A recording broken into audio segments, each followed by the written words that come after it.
सर्वे settlement से खतियान का कुछ लेना देना नहीं है। क्योंकि मान लो कि अगर 1964, मैंने आपका कुछ लोगों का आपने इंटरव्यू लिया, मैंने देखा कि भाई 1964 का क्यों नहीं ले रहे हैं। जो आपने इंटरव्यू किया है, जो अखबारों में छपी है, सब फर्जी बातें हैं। किसी के पास कोई तर्क नहीं है, कोई लॉजिक नहीं है, कोई कानून नहीं है, कोई बेसिस, कोई एक कानूनी बेसिस नहीं बता सकते हैं कि क्यों 1964 होना चाहिए। झारखंड में अगर 1932 गया है तो हम मानते हैं कि बहुत पीछे नहीं गया है, उसको और पीछे जाना चाहिए था, उसको 1900 के आसपास जाना चाहिए था। क्योंकि 1907 के आसपास टाटा जैसी कंपनियां आई हैं। 1909 से लेकर 1919 के बीच में 15,725 एकड़, उसके बाद इन लोगों ने करीब 1,000 एकड़ जबरदस्ती कब्जा कर लिया अपने गुंडों की मदद से। इतने लैंड जो ये किसके थे? सबसे ज़्यादा यहाँ के कुर्मियों के और आदिवासियों के। तो जहाँ जहाँ इंडस्ट्रियलाइजेशन हुआ और जहाँ जहाँ आपने कॉस्मोपॉलिटन टाउन बनाए, बाहर के लोगों को आप जबरदस्ती ले आके गैर कानूनी तरीके से बसाए, वहाँ पे विवाद सबसे ज़्यादा है। यहाँ के आदिवासियों का जिस तरीके से एक्सप्लॉयटेशन हुआ है, जिस तरीके से इनकी ज़मीनें छीनी गई है, आपको जाना पड़ेगा 1900 के आसपास। इसलिए 1932 कोई चौंकाने वाली बात नहीं है। बिल्कुल ये 1932 इनको मानना पड़ेगा या और पीछे का मानना पड़ेगा। नमस्कार, सोशल संवाद में स्वागत है। मैं शशि भूषण। झारखंड में 1932 का खतियान को लेकर कैबिनेट ने प्रस्ताव पास कर दिया है स्थानीय नीति बनाने को लेकर, और इस मुद्दे पर लगातार चर्चा हो रही है। और आज हमारे साथ खास मेहमान हैं, और 1 साल पहले हमने इसी जगह पर इसी मेहमान के साथ स्थानीय नीति और नियोजन नीति बनाने से सरकार क्यों डरती है, इस मुद्दे को लेकर हमने बातचीत किया था। और आज 1 साल हो गया जब सरकार ने कैबिनेट में 1932 का स्थानीय नीति लेकर आई है, लेकिन उसमें भी कई अभी लोचा है और कोई चालाकियां और बारीकियां हैं। जो चाहिए था वो नहीं है। लेकिन आज उससे भी बड़ा सवाल है कि आखिर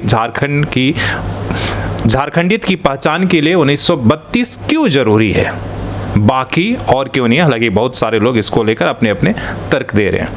तो हमारे साथ सुप्रीम कोर्ट के अधिवक्ता अखिलेश श्रीवास्तव हैं, और इसके साथ जो है इनकी एक और चर्चा है जो आजकल इन बातों के लेकर खास चर्चा में है कि ये जो है, जो यहाँ की कुर्मी समुदाय है, उसे जो है आदिवासी के स्टेटस, एसटी का स्टेटस दिलाने के लिए हाई कोर्ट से लेकर कानूनी लड़ाई और बाहर भी इस बात को लेकर लगातार ये तर्क दे रहे हैं। तो इस पर भी थोड़ी बहुत बात करेंगे, लेकिन आज बात 1932 की। तो सर से पहले सर आपका स्वागत है, और 1 साल बाद फिर हम लोग उसी मुद्दे पर कर रहे हैं। लेकिन अभी डेवलपमेंट ये है कि सरकार ने 1932 को कैबिनेट में प्रस्ताव के रूप में लाया। हालांकि कब पूरी तरीके से वो कानून बनेगा क्या हो तो लेकिन 1932 क्यों जरूरी है, बाकी क्यों नहीं। 1964, 65 जो भी जहाँ जैसा हुआ, कुछ लोग मांग रहे हैं, झारखंडी जो लीडर हैं वो कह रहे हैं कि भाई जो अंतिम सर्वे सेटलमेंट है वो क्यों नहीं होना चाहिए। 32 में तो बहुत सारे जो झारखंड के लोग हैं उनके साथ ही अन्याय हो जाएगा, वो प्रवासी बन जाएंगे। 32 क्यों जरूरी है? देखिए, सर्वे सेटलमेंट जो है वो मूलतः एक एडमिनिस्ट्रेटिव या एक लीगल प्रोसेस है स्टेट का। हमको ये जानना ज़रूरी है कि एक पीरियड में कितनी ज़मीनें जो हैं वो ट्रांसफ़र हुए लीगली या इलीगली, कितने लोग कब्जा करके उस ज़मीन को अब अपना बना लिए, मतलब जिसको लीगली अब चैलेंज नहीं किया जा सकता, मतलब जिसको कहते हैं चेंज ऑफ हैंड, ए से बी के पास चला गया लीगली या इलीगली।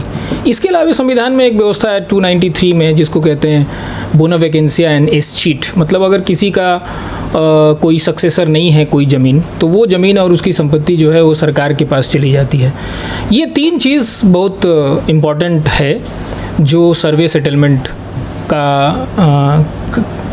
जो सर्वे सेटलमेंट किया जाता है, मतलब उसकी जो प्रोसेस है उसके लिए। लेकिन सर्वे सेटलमेंट से खतियान का कुछ लेना देना नहीं है। क्योंकि मान लो कि अगर 1964, मैंने आपका कुछ लोगों का आपने इंटरव्यू लिया, मैंने देखा कि भाई 1964 का क्यों नहीं ले रहे हैं। लेकिन भाई 1964 में जो सेटलमेंट हुआ वो तो किसी बेसिस पे हुआ ना, तो कोई कागज़ तो रहा होगा।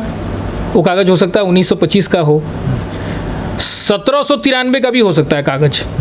और टोडरमल जो क्या नाम है, मुगलों के ज़माने में जो करवाए थे, उनका बहुत नाम है।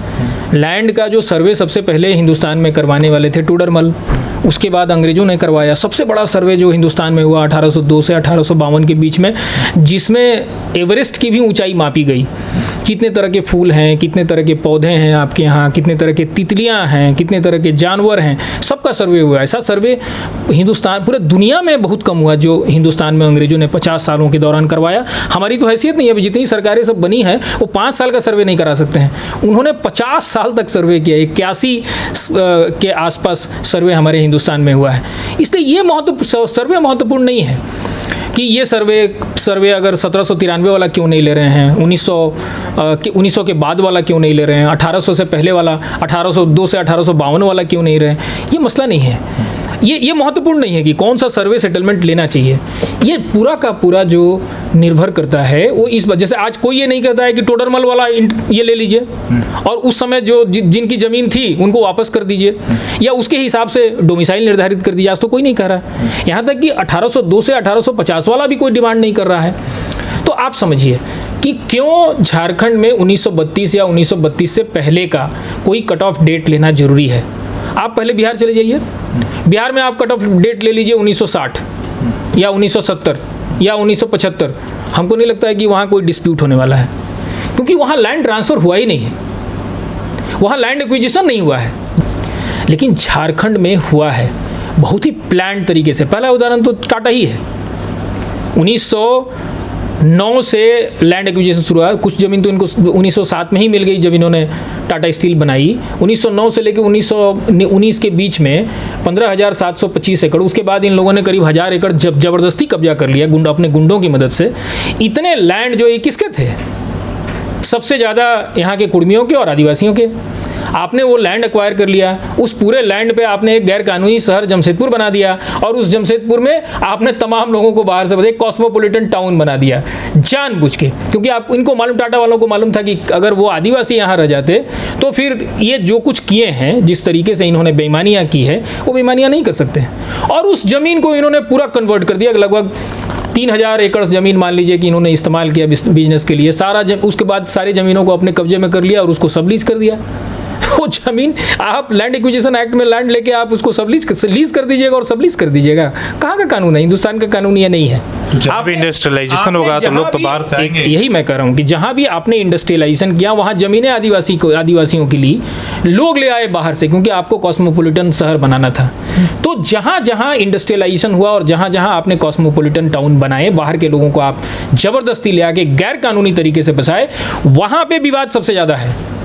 और जहाँ ज़्यादा विवाद होगा वहाँ उतना पहले आपको जाना पड़ेगा, तब आप वहाँ 1964, 1980 और 2000, और ये कब बना रहे थे बीजेपी वाले? शायद 1985। कोई 2000 की भी बात कर रहा था कि 2000 क्यों नहीं, झारखंड जब बना है तब से क्यों नहीं, है ना? ये भी तर्क होना चाहिए। ये भी तर्क है। ये सारे के सारे नॉनसेंस बात है।